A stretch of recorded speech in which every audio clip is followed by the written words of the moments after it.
President Obama is dwelling on the pain of spending cuts, but one Republican senator says finding places to cut is really not that hard. Senator Mike Lee making these suggestions and even putting them online where the president goes see for himself. Cut government waste, not air traffic controllers. Cut bailouts for failing companies, not first responders. Cut funding for unnecessary programs, not school teachers. Senator Lee joins us. So I take it you sort of are along the same thinking as Congressman Trey Gowdy.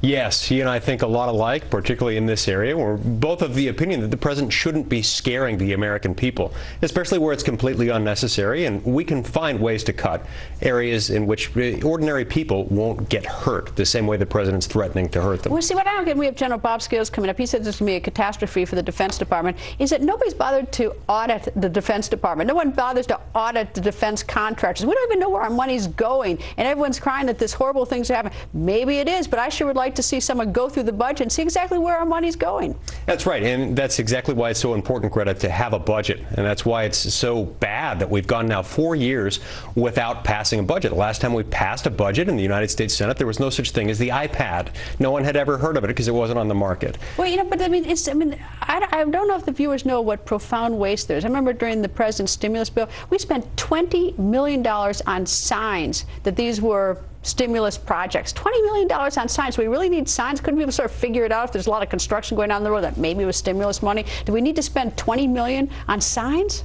Probably not, and we probably don't need to be spending $1.5 billion every year paying for government subsidized cell phones. We probably don't need to be spending $200 million a year on rural airfare. These are just two examples of many that we can point to of where the government wastes money. So, but I mean, we can identify them. You and I can talk about until we're blue in the face. Senator Tom Coburn can write a whole book about it. But nobody actually then actually stops it.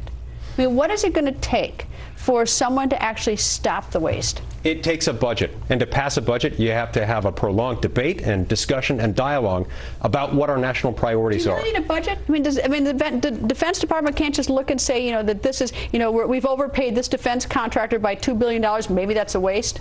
Look, there are always ways to find waste that don't entail prioritization. But without a budget, it's hard to force government into prioritizing things, and that's. But we do double payment. I mean, do you really need a budget to figure out that you shouldn't pay something twice? In theory, no. But human nature is such that if you force people to prioritize, if you force people to economize in how they go about things, then they are going to find waste. That's where the waste is found. See, what I think you need to start doing is I think you need to empower government employees to give them a prize. If you find, you know, some place where it's being paid twice, you know, we'll give you a percentage of it or something. You got to start creating incentives for government employees to stop wasting their money and looking for it. Things like that have worked in this country ever since the Civil War, when Congress enacted the False Claims Act, which is still on the books. It works well.